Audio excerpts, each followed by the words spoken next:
Yan po mga ate at kuya, yan po pindutin po natin yung settings, app manage, kung nawawala po yung YouTube natin, ayan po. Kung ang ano pong app na nawawala nyo, pindutin nyo lang po yung nakasaad po dyan sa screen, ayan na po. Install and app po, pindutin po natin. I-search po natin sa taas yung application, yan. Tapos i-search natin kung ano yung nawawala natin doon sa may screen.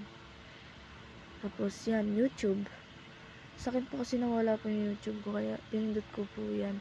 Inulit ko lang po kasi nagawa ko na po kasi. Yan po. Yan po. Maya, ayan na po. Hintayin nyo lang po.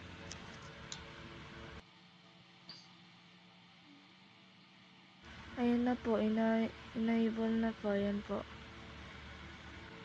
Yan po, pindutin na po natin yan. Oh, nandiyan na po yung YouTube.